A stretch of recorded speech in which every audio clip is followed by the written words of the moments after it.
Hello everyone, কেমন আছেন সবাই? আশা করি অনেক ভালো আছেন। এই বাড়িটা এবার ছেড়ে চলে যাব। পুরো পরিষ্কার করে ফেলেছি। আর বেশিরভাগ জিনিসই এখানকার হচ্ছে অ্যাপার্টমেন্টের মালিকের। আমরা যেহেতু অনেকগুলো স্টেট পার করে যাব, সেজন্য যে যে স্টেটগুলোর উপর দিয়ে যাব সেই স্টেটগুলো একটুকু আপনাদের ম্যাপে দেখাচ্ছি। আমেরিকার একটি সাউথের স্টেট হলো নিউ মেক্সিকো, আর এখান থেকে আমাদের জার্নিটা শুরু হলো। 12-14টা স্টেটের ওপর দিয়ে আমরা যাব। বিভিন্ন জায়গায় বিভিন্ন কারণে আমাদের দাঁড়াতে হয়েছে, রাত্রেবেলায় থেকেছি। তো সেই লম্বা জার্নিটাই আপনাদের সাথে শেয়ার করব। যাচ্ছি আমরা মিচিগান, আর রাস্তায় বিভিন্ন ধরনের যে আমাদের অভিজ্ঞতা হয়েছে সবগুলোই আপনাদের সাথে শেয়ার করব। এটাই ছিল আমাদের বাড়ি, তো এখন সেটার ওপর দিয়ে আমরা যাচ্ছি। এই রেড কালারটি ছিল আমাদের অ্যাপার্টমেন্ট। জায়গাটা বেশ ভালো ছিল, পাহাড়ি এলাকা ছিল তো, আর পাহাড় দিয়ে ঘেরা ছিল, সুন্দর লাগতো। রাস্তায় যেদিকেই তাকাতাম বেশ ভালো ছিল। আর এরকম একটা জায়গা ছেড়ে অন্য একটা জায়গায় যাচ্ছি, একটু তো ভয় লাগছে কেমন হবে জায়গাটা। আর এই জায়গায় না ক্রাইম রেট একদমই ছিল না, তো সেটাও একটা ভয় আছে। নতুন যে জায়গাটায় যাব সেই জায়গাটা আবার কেমন হবে। লম্বা গাড়ি চালাতে হবে, তো ওই জন্যে ভেবেছি বিভিন্ন জায়গায় দাঁড়িয়ে দাঁড়িয়ে আমরা যাব।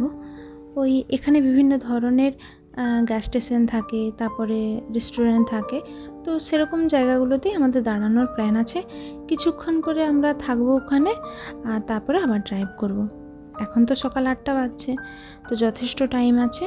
আমাদের প্ল্যান আছে যে আমরা একদম সন্ধে পর্যন্ত ড্রাইভ করবে, আর তারপরে আমরা একটা হোটেলে গিয়ে একদিনের জন্য হল্ট করব, আর তারপরে আবার ড্রাইভ করব। এই দেখুন, এটা একটা গ্যাস স্টেশন। আমাদের প্রায় 3 ঘন্টার মতো ড্রাইভ করা হয়ে গেল জানেন। আর তারপরে আমরা এরকম একটা গ্যাস স্টেশনে এলাম। আর রিব্বা না অনেক সকাল বেরিয়েছি তো, ওই জন্য ঘুমিয়ে গেছে। জায়গাটার কি অবস্থা হয়েছে দেখুন, মানে আমাকে একবার এই প্যাকেট খুলতে হচ্ছে, একবার ওই প্যাকেট খুলতে হচ্ছে, এরকম করে যাওয়া আর কি। একটা বাচ্চাকে নিয়ে যেতে হলে জানেনই তো কী অবস্থা হয়। সকালে সেভাবে কিছু খাবার খাওয়া হয়নি, ওই জন্য একেবারেই আমরা লাঞ্চটা সেরে নিলাম। এখানে খুব ভালো র্যাপার পাওয়া যায়, আর ওই র্যাপারগুলোই আমরা খেলাম। তো রাস্তাটা দেখছেন কত ফাঁকা। গুগল ম্যাপে আমরা দেখেছিলাম যে রাস্তাগুলো কেমন হবে, তো রাস্তার রিভিউ খুব ভালো ছিল, কিন্তু শুধু এটাই লেখা ছিল যে রাস্তাগুলো ভীষণই ফাঁকা হবে, কোনো কারণে কোনো অসুবিধায় পড়লে কোনো হেল্প পাওয়া যাবে না আর কি, এরকম টাইপের। তো অনেকটা ড্রাইভ করার পরে এরকম ছোট ছোট একটি করে গ্রাম পড়ছে। এই দেখুন, এটি হচ্ছে আমেরিকার একটি গ্রাম। কিছু থাক আর নাই থাক, একটা করে কার ঠিক আছে, তাছাড়া এখানে কমিউট করতে পারবো না। দাঁড়িয়ে আছে, চলে গেল। এতটা রাস্তা চলে এলাম জানেন, এখনো একটা বড় শহর দেখতে পেলাম না। এরকম ছোটোখাটো একটি আদ্রি করে গ্রাম, আর গ্রামের বাড়ি ঘরগুলো দেখছি অনেক দূরে দূরে। আর রাস্তায় অনেকগুলো আস্তাবল দেখতে পেলাম, তো এগুলোই হচ্ছে ঘোড়াদের খাবার, আর এগুলো হচ্ছে আস্তাবল জানেন। রাস্তাটি হচ্ছে ভীষণই ফাঁকা, 1 মিনিট 2 মিনিট ছাড়া একটি করে কার বা ট্রাক যাচ্ছে দেখছি। এখন ওয়েদারটা ভীষণই খারাপ, প্রচণ্ড পরিমাণে রোদ দিয়েছে, আর ভীষণ জোরে জোরে হাওয়া দিচ্ছে জানেন। তো মাঝখানে একবার ভাবলাম একটু দাঁড়িয়ে যাই। কিছুক্ষণ ড্রাইভ করার পরে একটি শহরের দেখা পেলাম, তো আজকে রাত্রি এখানেই থাকবো ভেবেছি, যদি ঘর ফাঁকা থাকে। ছোটোখাটো শহর তো, ওই জন্য খুব একটা বেশি হোটেল নেই, তো তার মাঝখানেই একটিকে দেখতে পেয়েছি। তো এখানে যদি আজকে ফাঁকা থাকে, এখানেই থাকার প্ল্যান আছে। এখানে হচ্ছে সবাই একটু রেস্ট নেওয়ার জন্যে বা কিছু খাওয়ার জন্য এরকম গ্যাস স্টেশনগুলোতে এসে দাঁড়ায়। আমরা যেগুলোকে ইন্ডিয়াতে পেট্রোল পাম্প বলি, এখানে এগুলোকে গ্যাস স্টেশন বলে। তো এখানে কিছুক্ষণ ছাড়া ছাড়া এরকম একটা করে গ্যাস স্টেশন দেখতে পাবেন। এখানে বিভিন্ন বড় বড় ট্রাক বা কার টার এসে দাঁড়ায়। কিছুক্ষণ আসার পরে আমরা এরকম একটা মোটেল দেখতে পেলাম। এই ছোটোখাটো যে মানে হোটেলের মতো দেখতে, কিন্তু এগুলোকে মোটেল বলে। তো এই জায়গাটা অনেকটা ফাঁকা হওয়ার জন্য শুভেন্দু বলল এখানে থাকবে না, তাই জন্য আমরা আরও একটুক্ষণ ড্রাইভ করার পরে, এখনও যথেষ্ট টাইম আছে, বিকেল 5টার মতো বাজছে, তো শুভেন্দু বলল আরও কিছুক্ষণ ড্রাইভ করে নিই, তারপরে একটা হোটেলে থাকবো। তো ওই হোটেলটা খুব একটা তো পছন্দ হলো না, কারণ খুবই নিরিবিলি জায়গাটা, বললো অতটা সেফ হবে না। রাস্তার ধারে এরকম অনেক গরুর ফার্ম দেখতে পেলাম। তো এখানে দেখতে পাচ্ছেন মানে কয়েক কিলোমিটার জুড়ে, মানে হয়তো এই যে আমরা অনেকটা রাস্তা ড্রাইভ করছি, যথেষ্ট স্পিডে যাচ্ছে গাড়িটা, তবুও দেখছি গরুর চাষের আর শেষ নেই। এই লাল, সাদা, কালো এরকম যত ধরনের বোধহয় গরু আর কি দেখতে পাওয়া যায়, বিভিন্ন গরু দেখতে পাচ্ছি এখানে। এখান থেকেই বোধহয় যে এরা তো সবাই বিফ খায়, তো এগুলো বোধহয় এখান থেকেই এক্সপোর্ট করে। কয়েক কিলোমিটার জুড়ে এরকম গরুদের ফার্মগুলো আছে, দেখতে ভীষণ ভালো লাগছিল। নেমে গিয়ে যদি একবার দেখে আসতে পারতাম আরও ভালো লাগতো।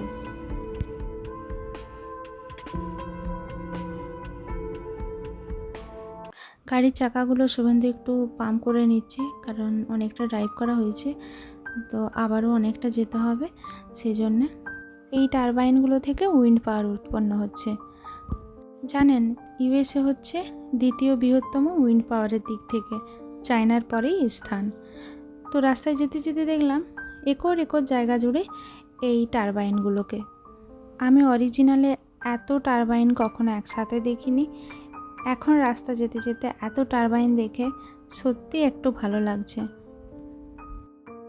চলুন, ফাইনালি আমরা একটা হোটেল পেলাম। এই শহরটার নাম হচ্ছে ডজ সিটি, কানসাস স্টেটের। তো এখানে আজকে আমরা রাতে থাকবো, আবার জার্নি শুরু হবে কাল থেকে। হোটেলটা দেখেই পছন্দ হলো, বেশ বড় সড়ো আছে। আমরা এখন রুমটার ভেতরে যাচ্ছি, আপনাদের একটু রুমটা দেখাচ্ছি। আর রিব্বা না যেখানেই যায় ভীষণ দুষ্টুমি করে জানেন, আবার সিঁড়ি দিয়ে নেমে চলে যাচ্ছে অন্যদিকে কোথায় কি আছে দেখার জন্যে। আর এখানে সিঁড়ি বলুন বা এই যে করিডর বলুন, সব জায়গাতেই কার্পেট পাতা থাকে। এখানে তো ভীষণ ঠান্ডা পড়ে, আর সেই কারণের জন্যই সব জায়গাতেই কার্পেট থাকে। হার্ডউড দেখতেই পাওয়া যায় না, মানে এরকম শুধুই কার্পেটের ভেতরে যেন হার্ডউড ফ্লোরটা লুকিয়ে থাকে। হোটেলের ভেতরে এরকম লন্ড্রি সিস্টেম আছে, কেউ যদি চায় এখানে এসে জামা কাপড় কেচে বা ড্রাই করে নিয়ে যেতে পারে।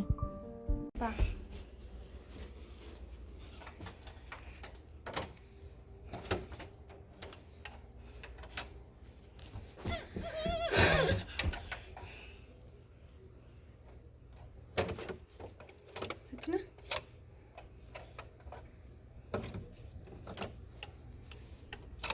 একটু অনই তো Cannot open. No. ছাড়, এটা ইয়ে করিস না। অনেক সময় জানেন এই ডিজিটাল লকগুলো কিছুতেই খুলতে চায় না। তো চলুন, ফাইনালি খুলেছে।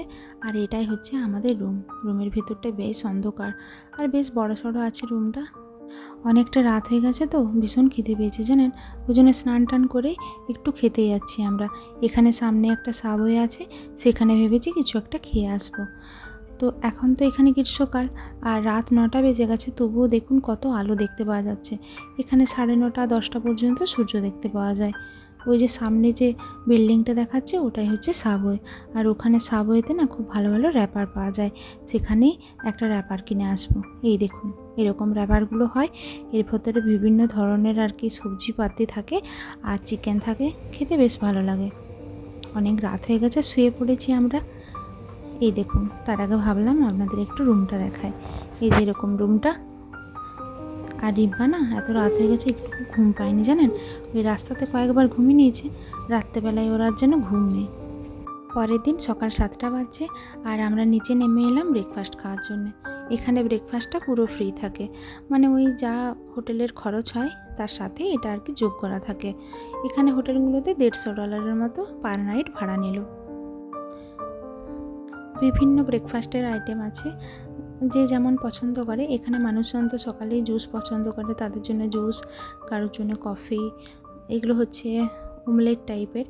আর আমরা প্যানকেক নিয়েছি, আর রিব্বাকেও একটু করে দিচ্ছি, জানি না কতটা খাবে। চলুন ব্রেকফাস্টটা আমরা খেয়ে নিই এখন, তারপরে আবার তাড়াতাড়ি করে বেরোতে হবে।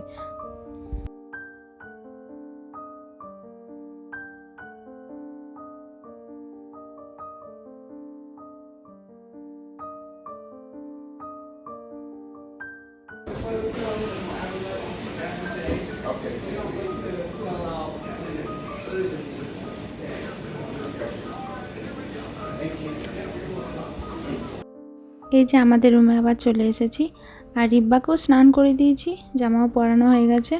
আর আমিও যা যা জিনিসগুলো বেরিয়েছিল আমাদের, মানে রাত্রেবেলায় যতটুকু ব্যবহার করেছি সেগুলো সব ঢোকানো হয়ে গেছে ব্যাগের ভেতরে। আর এটা হচ্ছে আমাদের বাথরুম ছিল। এখানে হোটেলগুলোতে এরকমই সুবিধা থাকে, ছোটোখাটো যা প্রয়োজন হয়, হেয়ার ড্রায়ার, তারপরে আয়রন, সব কিছুই মোটামুটি থাকে, ছোটোখাটো ফ্রিজ, টিভি। আর এটা ছিল বাইরেটা। তো এরকম আমি আমাদের জার্নির ছোটোখাটো ভিডিও দিতে থাকবো, এখনও 3-4টা হয়তো ভিডিও আসবে। আপনারা দেখতে থাকবেন, কেমন লাগলো কমেন্ট সেকশনে জানাবেন। সকলে খুব ভালো থাকবেন।